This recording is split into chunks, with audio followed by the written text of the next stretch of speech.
Welcome to the intersection of technology, cybersecurity, and society. Welcome to ITSP Magazine. You're listening to a new Securing Bridges podcast. You're about to join Alyssa Miller as she sits down with senior and executive security leaders to share stories of success and failure while working across business teams. It's time to build and secure the bridge to the business. Knowledge is power, now more than ever.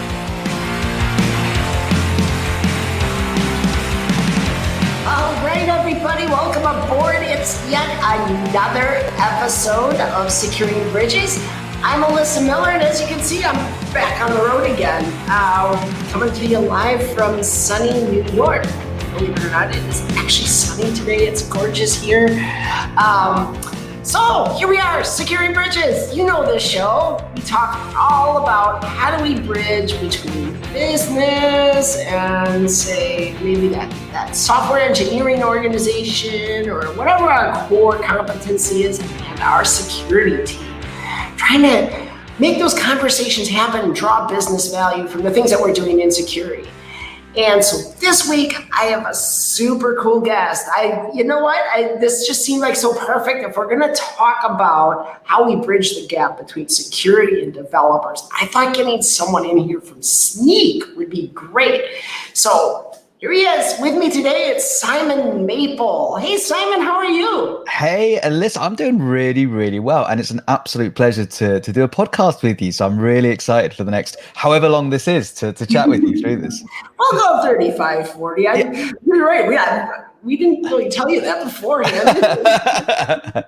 Hours, days, minutes? What are we looking at here? 30, 35, 40 minutes. I wouldn't go on talk for 45 days, but I would get tired. So, sorry, folks. Yeah, we do talk a little bit before we go live. But Simon, why don't you go ahead and just introduce yourself a little bit? I mentioned you work for Snyk, but, share a little bit more with us about what it is you do. Yeah, absolutely. So yeah, like you said, my background is kind of like engineering, and when you're talking about bridging to developers, I think is great that you involve people from the engineering side. So my background, last 20 years or so in engineering teams, being a developer in large enterprise organizations to developer advocacy and community.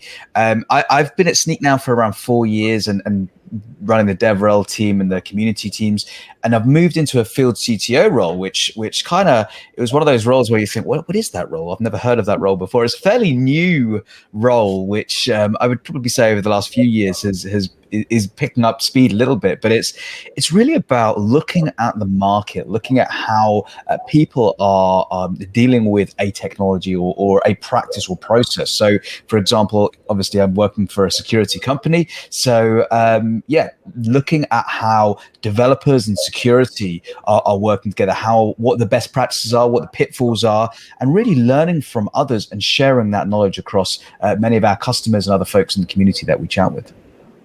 Awesome. So one of the reasons, and for the benefit of our viewers, of course, that I thought getting Snyk in here would be really good. So first of all, full disclosure, those of you that don't know me, I used to work at Snyk. In fact, actually, I worked with Simon. He was like smart enough to hire me. 100%, absolutely. I got to give myself a little, Seriously, the reason I thought Snyk would be great is because one of the key marketing messages, or at least it was at the time when I was there, was this idea of developer first focus. And so when we were talking about security, and the conversation was really, how do we focus more on the developers? And so when we start talking securing bridges, I thought, hey, this would be a great way to look at things, because honestly, it is something that I think is an important way to look at just how do we build security tooling and how do we get developers to adopt them? So let's start off with, is that still the message, and is that still kind of the mission of Snyk? And if so, tell me a little bit more about that. Yeah, and it absolutely is, and it's one thing that has never wavered at Snyk, and even in some of our when we introduce Snyk in a lot of places now, we actually show a slide that Gaipo, one of our founders, was one of the first slides that he always used to show people 6-7 years ago when Sneak was founded, and it pretty much carries the same message that we share today, which is, ultimately the way to scale security in a modern deployment and in modern development workflows is through developers. You need developers to take the responsibility and to take the ownership of the security of their code. And we're not at this point saying anyone needs to be a security expert in the dev team. But it is important to have developers being able to develop securely, and secure development and security are two vastly different things. Developers tend not to care about the depths of security, but they do care about a secure development process that allows them to develop their code in a secure way while still being able to do what they consider to be their core job of actually delivering software fast. So yeah, it is absolutely kind of like one of our core mantras that security is a tool for developers. There are ways in which developers can take that easy path, which is also the secure path. And it's a Sneak mission to say, right, we want to enable you and empower you as much as we can with the tooling. It's not all about tooling, of course, but we want to, that's the kind of piece that we can contribute, and that's what we want to empower developers with. So yeah, for sure, that's continued to be our message, and I'm sure it will always be our message of developer security. So as you're looking at the marketplace, then, I mean, obviously, working for a vendor, you kind of look at the marketplace with an eye for where are people headed, what are the trends, what can we do next? What are you seeing? I mean, is there kind of a trend that you're seeing because push left, that's something we've been talking about as far back as I can remember. Right. I mean, as far as my tech career goes back to when I was a developer, we were talking about push left with security and quality. And so what are you seeing that is new or different right now that either security is getting right or security is getting wrong still? Yeah. And I think so I think there's, when we say anything shift left, push left, all that kind of thing is exactly what you said. It's a technique which is tried and tested from many, many years ago, predates some of the more modern continuous delivery, CI/CD, DevOps kind of spaces. This is something which was waterfall-like in its space. And I remember when I left university in the early 2000s and joined my first company, and our delivery pipelines, well, not pipelines, but our delivery cycles were between 1 to 2 years, right? And when we talk about pushing something left or shifting something left at that stage, it was something that would benefit us by months. And it was an efficiency play. And this is really important for us to kind of like recognize the difference between that and what we're trying to do with security, which, while we do want to do things earlier in the process, we're not thinking about an efficiency play where we're trying to shift huge amounts, save ourselves months by getting that early feedback. It's equally about the change of responsibility. And I think a lot of people get that right and a lot of people get that wrong. There's a big mix there, I think, in that changing of the culture, and just shifting something left or doing something at a different time isn't necessarily changing the culture, just changing the time as to when you do something. So I'd say the changing culture is that giving the developer the ownership, and that means the developer, runs with the tools they want. They run when they want. They're not mandated to run at a specific time. If they want to run in IDE, if they want to run in CI, that's the way the team wants to do it. And I think rather than the kind of traditional auditor style of giving developers audits and reports that they need to go through, it's about providing them with those kind of like those developer style tools. And that's one of the core areas that we need to shift a mentality from and to. And I guess from my point of view, that's important as working for a vendor. But I think that's a core thing. I feel like one of the other things which we from a cultural point of view have to really address is this mechanism in which we kind of collaborate with each other from a sec to a dev, like joining those bridge, building that bridge between security and development. And I think one of the core things there is security and devs just plain don't have enough empathy for each other. And I think this is common across like most places that we talk to. And I think having security teams recognize what the issues are that the developers are having the developers recognize it from the risk point of view, and actually coming together on some shared goals. This is, if we don't have these shared goals which dev and sec are both working towards, and then security in that respect aren't blocking the development team, they're actually helping them to achieve those shared goals with the security team. Those are some of the really core shifts that we're seeing. So I'd say, culturally, and tooling are really important trends that we're seeing in the market. One other trend, and this is an interesting one. Our betting is there's a lot pushing over to the AppSec and to the developers here, but where we look at the way the application is changing, where we see obviously a cloud aspect as well as first party code, third party code aspect. So in terms of cloud security, container security, IAC, all that side, there's an interesting shift happening that we can see, where some we see is kind of like moving more into the cloud security team, others are moving more into the AppSec team and moving into the development team. So identifying where that's going to kind of go in future is going to be interesting. But we do see a trend with the code, which always ends up in Git workflows or developer workflows. So that's an interesting trend that we're seeing, more fitting into an AppSec flow. But yeah, as the app changes, it's going to be interesting to see how the security follows it. Yeah, this is kind of cool, because a lot of what you said is kind of reminiscent. A couple weeks ago, we had a guest on here, Jonas Olgafer was on, and one of the things she talked about was the idea of a security-empowered culture. And I thought that kind of matches up to what you were saying, where you're talking about, put these tools in the hands of the devs. And then, you touched on something that's a real pet peeve for me. And that's that idea of, what does shared responsibility really mean? Because there's too many, in my opinion, security people running around saying, yeah, shared responsibility means everybody's responsible for security.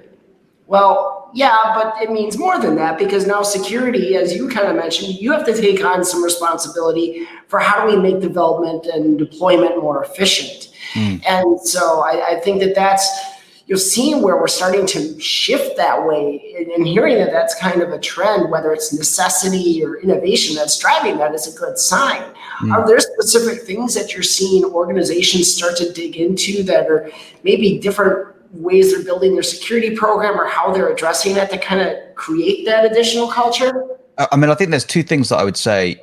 I'll go one into process, but I want to kind of like start in culture. And I think there are a few ways in which the cultural, the ways organizations are trying to address this cultural shift that they know they need to, do to break down those silos between dev and sec. It'd be amiss to not mention security champions programs here, and programs or ways in which devs and sec teams can engage. Security guilds is, and there might be some like slight naming overlap here, but security guilds is another way. Security focus teams, whereby you focus on a single problem and you pull different people in from different areas of the organization to fix that problem. And it's a short-term focus group just based on fixing a certain problem. I'm a massive fan of security champions. Done a lot of research into how they've worked effectively, how they sometimes don't work, and identifying what those patterns are. But just the understanding and the recognition of what devs need to do, what devs want to do, and then the security team kind of stepping in to help and assist them to actually achieve that is extremely important. But I'd say one area that is key to almost the success of this and developer adoption, those kind of things in general, is the understanding from the organization, enough empowerment from the leadership team to be able to say security is important to our business. And we're not just going to say that. We want our engineering teams to be able to dedicate time to do that. We know that if we just say, sure, this is important, but we're not actually going to give you the time or give you the things you need to actually perform your tasks successfully to actually achieve that goal, it's going to be one of those things that developers are going to say, yeah, I've got a million things on my list that I'm not going to get to, and that's going to be one of them. So having your leadership team actually add these requirements and say, look, if you want to do security, we want a security champion to add 10% of their role, or have 10% of their role dedicated to security tasks, security aspects. That then empowers the developer to say, look, I'm going to spend 10% of my time improving this pipeline, improving this process, adding this new thing in to our workflows, or doing some triaging on our vulnerability backlog with the security team. All of these things take time, and I think it's really core for that leadership team to step in to do that. The second thing I was just going to mention is process, because I think, you know, I think you nailed it when you said, you know, the security team need to make it easier for the dev team, and it's all about fitting into the dev process. If it's pulling the developers away from the dev process and the dev workflow, they'll find a way to ignore it, or they'll find a way to step away from that. So how can we add security in their existing processes? How do we add the right automations and you know, add things in where they expect it to happen? If they're huge CI users, add it in CI. If they love GitHub checks or Bitbucket pipes or GitHub Actions, add it there where they expect it and where they want to see it. Yeah, I can't remember if it might have even been somebody I saw on Gaipo's podcast at one point, but I picked up a term, and I think it fits here. It's that idea of meeting them where they live, right? Like, we know our engineers, they live in places like GitHub and ADO and Circle CI or other tools that they're leveraging as part of their pipeline. And so where we can, you know, DevOps is obviously about more than just automation. But that is an important component. And we had that comment that was up there from someone on LinkedIn about, security. We often get pushed out of this because devs don't want to deal with us because we're the department of no, or, you know, we're the ones that kind of come to the party and ruin everything. And, you know, so I think, and correct me if you think I'm wrong here, but I think like being able to come with that type of integration where instead of shoving a security tool at our engineers and saying, here, use this, we come with a tool that says, here, we want to plug this into what you've already built. Yeah. So is that kind of the focus that you're taking with that? Absolutely. I think there are a couple of important considerations to make here. Number one is just exactly what you said. Like if the engineers want checks in GitHub or Bitbucket or Azure DevOps or Azure repos, whatever they're using, wherever they need it, it needs to integrate with that. The second thing, and I think this is a really important thing, is, you know, not to be that department of no, right? Which I think is an unfortunate term that was kind of given to the security groups. But the way to avoid that is not by changing everything and blocking your dev groups and annoying them by now adding these million steps in that they need to make, because that is really going to make a developer push back. So when you add these processes, it's really important to be no or low touch in terms of what you've added to that pipeline, what you've added to that process, because you can't go from 0 to 100 mile an hour instantly, right? It's about going at the speed at which your teams can adjust to the change and educate your teams at the pace in which you're adding these processes in. So that's one thing.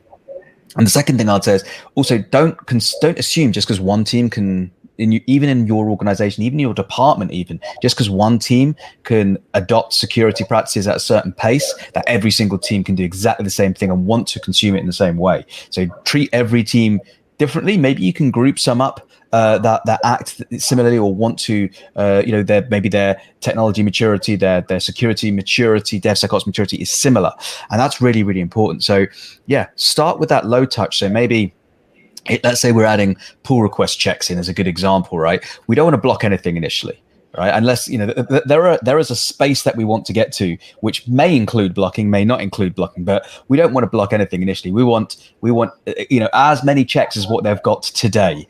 We can test, we can show the visibility, we can report, that's great, but we don't want to block anything because then we're slowing down developers. We don't want to regress the developer workflow. And then slowly add that education into, okay, what do we want to do first of all? Well, maybe we stop developers adding really critical, highly exploitable issues that have fixes in, or something. We look at the most critical, most problematic issues, and then we actually start educating in terms of, okay, how can we find this early? How can we fix? What information tooling do we have available? And do developers have enough information that they can actually do that very, very quickly? And then we use this tooling more now as a governance model. And it's like, okay, how can we see when the guardrails, which we as a security team can put in, is not being followed by the developers? And what is the problem? And how can we address that problem? And that's the model that we need. And you will see, based on what is coming through the pipeline and what is still not being fixed or not being worked on, okay, don't consider the fact that you need to block it as the solution. What is missing earlier on? Why is the developer not doing that? Why is the developer not testing? Why is the developer not reacting to the results? That's the kind of more of the mindset. And you build up and dial up what the security guardrails need to be for those projects, and it'll be different per project, most likely, or based on the criticality, based on what the apps and services are serving. But that's a really important piece to the not just having these solutions where you want them, but for the adoption and for the developers to really be on board, it has to serve their purpose. Yeah. It's interesting because it kind of speaks to how the maturity of your security program ties into the maturity of your DevOps program. It's kind of funny because you mentioned the blocking and then that concept of breaking the build, right? And so I look at my organization and unfortunately we've kind of conditioned. First of all, I've got an organization of engineers that are amazing. Like they actually really they buy into security, whether or not they like it. Is another question, but they do a lot of the things. And when we look at our DevOps pipeline, like they're trying to automate, and they are trying to automate things like breaking the build. And it was actually surprising to them when I was standing there telling them, no, don't break the build. You can put that in as like a catch-all and like the worst case scenario, but how do we get to a more mature state where breaking the build isn't the thing that we have to do? And I think one of those things, and let me know what you think of this idea, but I think as your CI/CD, you get closer to that world of CI/CD and become more mature toward that end, and now you know that you can release faster and faster and faster, that almost enables you to move away from breaking the build or having other gates like that, because now you've got that option of, I can deploy now, fix in the next cycle. Are you seeing that happen, or? Yeah, no, and I think, there are, so first of all, I think breaking the build, sometimes there are such critical services that you just want to make sure that there are absolutely no particular types of vulnerabilities or even, severity or priority scores on these vulnerabilities. You just don't want them to be anywhere near your production environment. And I think a lot of the time, we want all of our servers to kind of like be in that category when realistically they're not. And I think it's about, there's always a balance between that real risk mitigation and our innovation and speed of delivery. And I think there is absolutely a balance there in terms of, okay, if we put a specific type of vulnerability into our production environment, what's the risk of that, and what's the kind of realistic speeds that we want to eliminate that from our environment. I think we do see some of that, but I think one of the real, I see that almost as, I don't want to say a failure in the shift left, but I see it as a way whereby there might be bigger reasons as to why something like that couldn't be solved earlier. There might be architectural reasons or problems with the way some of the dependencies are structured and things like that. I get that, and there are some times where you just think, we need to get this out, and these we have done some risk analysis and we don't believe this to really be a very, very severe thing. We've probably got other things in production which are maybe more severe that we need to work on as well. But, this isn't going to make anything that much worse. So that's a risk that we're willing to take. I kind of like sometimes think, okay, what are we missing earlier on that can actually stop that from even becoming a build break? When we think about our mentality of a CI/CD pipeline, we very often rely too much on the kind of like the CI part of that, in terms of we run all our tests in CI, and a lot of people who kind of like did much more security on the furthest right and more in the runtime and places like that, they see CI as a very left step, but it's not. There are obviously many other places whereby a developer, as they're coding, a developer as they're building locally or checking in or doing a push into their local branch or whatever, there are so many places that these kind of things can be tested and be fixed before, that are actually so much cheaper for a developer to spend their time doing that. And I think there's an education and mindset that we need to do there. Like, if you compare it with quality, and I always think, security is just another type of quality test. It's exactly the same thing. We care about the quality of our code, which contains a huge number of different types of tests, security being one. And I think, when I joined IBM years ago, we had dev teams. I joined as a tester originally, so I was a functional tester, and we had test phases that I would write code in, and of course we tested way after the devs at the time would write their tests. And we matured as an organization and as teams to actually pull that in, and it took time. It took years to really educate and add that testing in, so that I would run a build locally, I would run my unit tests, I'll kick off my integration tests, so that when I actually push that through the pipeline, it's not going to break the build, because you didn't want to be that person that broke the build. And I think adding that mentality into the developer, so that it's a natural part of development, that's more the model that we need to be. So I think, there's a mix, and I think a couple of ways in which to think about it, probably at the same time, to be able to say, sometimes it's okay to actually push things into production if that's, low sev, we've done risk mitigation, and we feel like it's okay with an SLA to fix this within 30 days or 10 days or a week or whatever, depending on the severity. But we also need to look further in terms of how did it get to this stage? How did we get here? Interesting cultural changes as well as process changes there that need to be addressed. Well, you had mentioned governance before, right? And I think that's where governance becomes a key piece of this, is how do we measure it? And even what should we be measuring, or what should we be looking at? Because, it's great to sit there and we can count vulns, or we can count how many vulnerabilities we fixed, or, whatever. But that those measures kind of by themselves just feel a little thin. So as you're looking at that, you're trying to really gauge, okay, maybe things aren't going the way we had hoped, and we want to search why are our engineers not fixing these things sooner? What are some of the things that you're digging into there? Where are you looking to start to try to uncover some of that? Yeah, I mean, I love behavioral measures rather than more operational measures in terms of what's the absolute number of vulnerabilities we have, because we know that's going to go down when we have time to fix, that's going to go up when we deliver huge amounts of code, right? And so it's like, one team might look great and another team might look bad, but actually one team has fixed one vulnerability, another team has added a couple more, but they've just doubled their code base size. And so what are we actually expecting here from the different teams? And I think so, to your point, and I know the paper that you wrote was excellent in terms of having those, I remember that paper you wrote. In terms of in terms of the almost like the relationships between numbers. So recognizing that, as something happens, like as number of commits, number of pull requests, etc., happens, yes, you should expect something to happen to the vulnerability number, which may not go down. It might jump up a little bit, but it might stay even, and it means different things.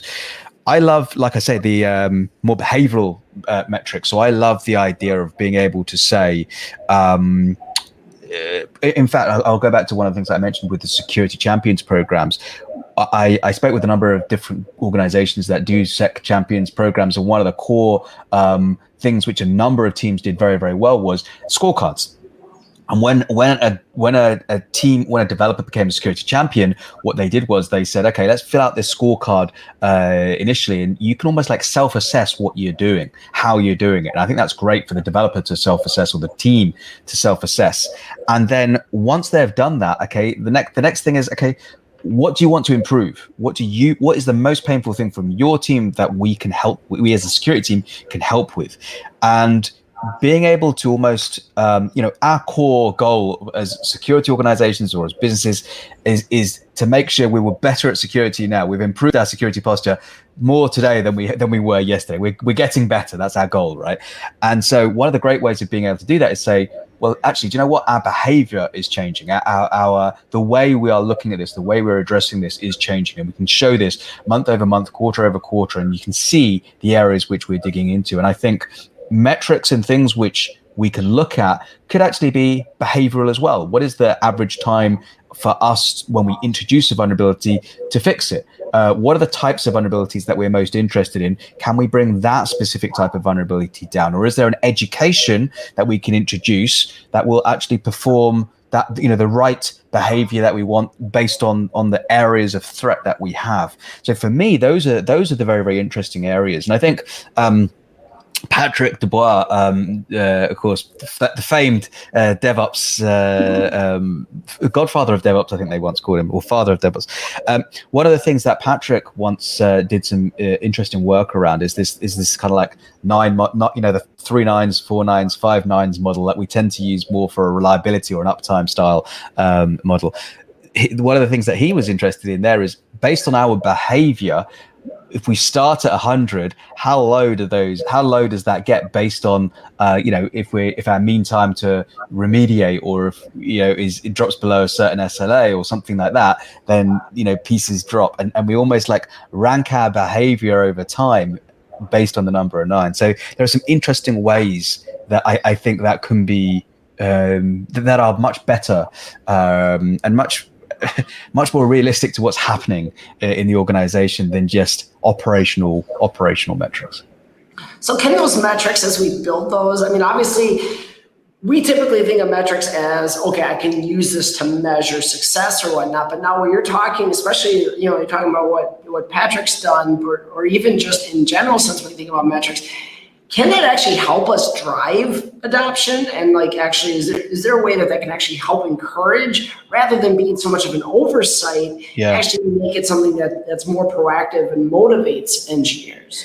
I think there are numerous ways in which these kind of things can be done. And one of the things actually that some of the companies that I was speaking with, when they do these kind of scorecards, is they tend to have these scorecards per team, and they roll up into summary style scorecards by department, by group, by business unit, et cetera, and these can be very transparent. So first of all, you can see how you're doing compared to other teams. You can see how you're doing compared to other departments and things like that. And developers care. They do care about what they do, and it's they don't want to be a team that is visually on the decline in terms of the trend in certain areas and things like that. So I think that's very important to be able to show that, and it really pulls out. I know some people will like gamification, some people don't. For those who do, it does pull on those kind of gamification strings in that everyone wants to make sure that what they do is having an impact, and what they do is moving a needle in some space, and that's an important thing.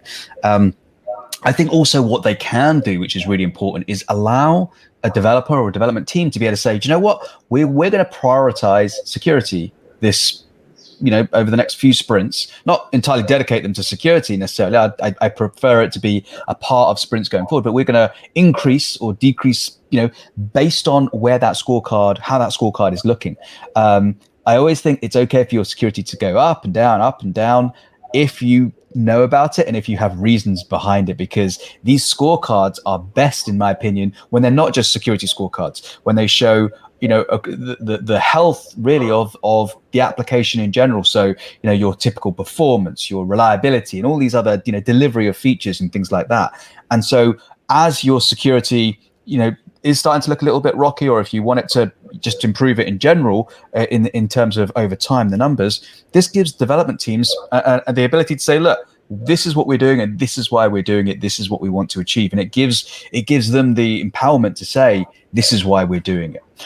So I think that's very, very important. But there are even smaller things that I think can help that adoption. I love the celebrating success.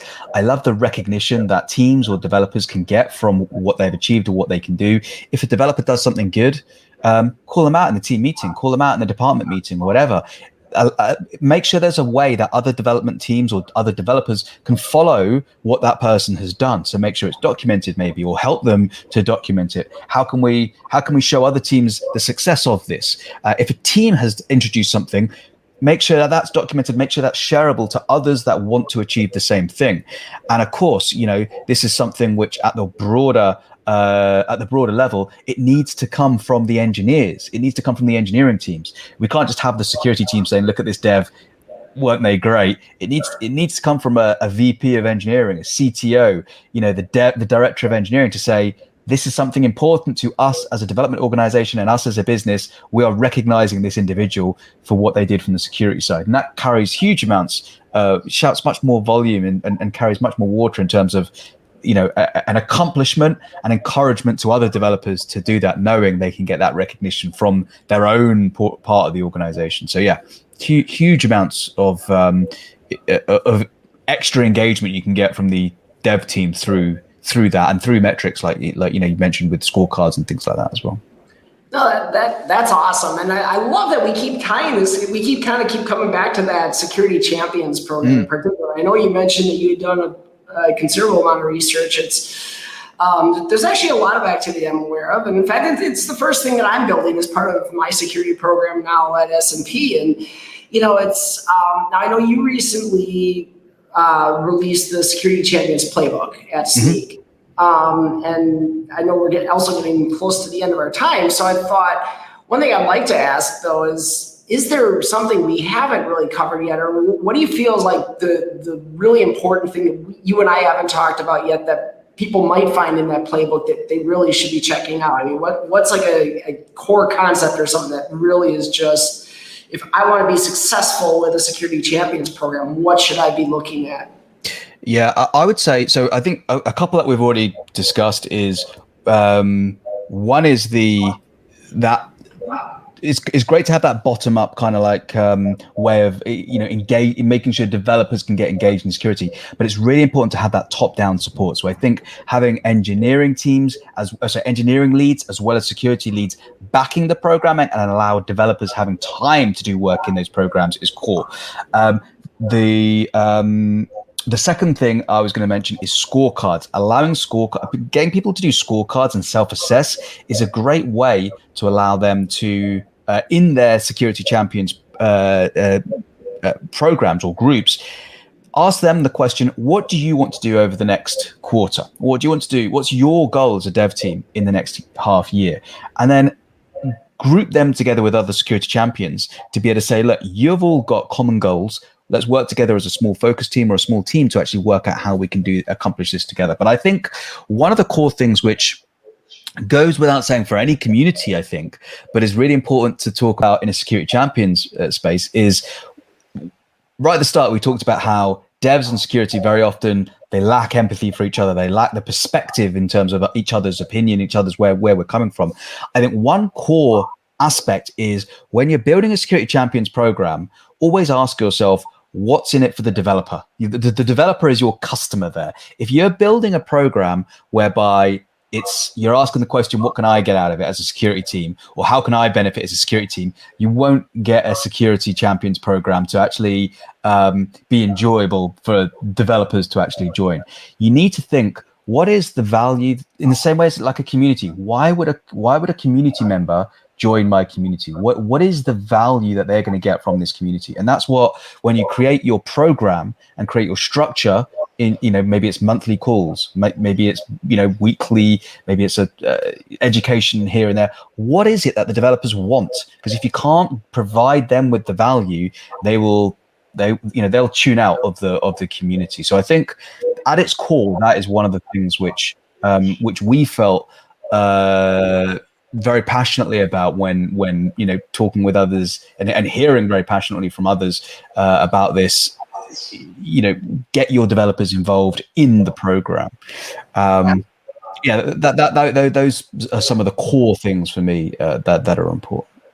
Cool. Well, I'm going to highlight one other thing you said in there. You kind of just subtly worked it in, but I've actually noticed some people kind of miss this when they think about security champions. That's just that idea of it being a true community. Yeah. Right? Like I've seen some organizations where they think about security champions and it's, oh, well, we're just going to train some developers in extra security topics and they're going to be our SMEs within those Scrum teams or whatever. And I think the real value comes in when you actually build that community where these engineers who are, your security experts within those teams are now sharing that information across, and they're discussing these topics and learning from each other. And then you kind of get that community thing going. I think that's like a crucial piece. Oh, 100%. And I think it's not a way for security to get a message across. It's not a way it's not a forum. It's none of that. It's the ability, you're winning when you get a developer ask a security question and a developer answers. That's when you're winning. And it's about enabling that. And it's about bringing those folks together. When you start getting that, you think, okay, let's build on this. Let's work out how we can do this more. But yeah, that's it is a community. So it's something that as a result needs nurturing. And it's not something that you can just assume if I just push a few things through it every month or every couple of weeks, it's going to continue to live. It needs continual nurturing, continual love to make sure, it's giving the developers and giving the teams the value they need.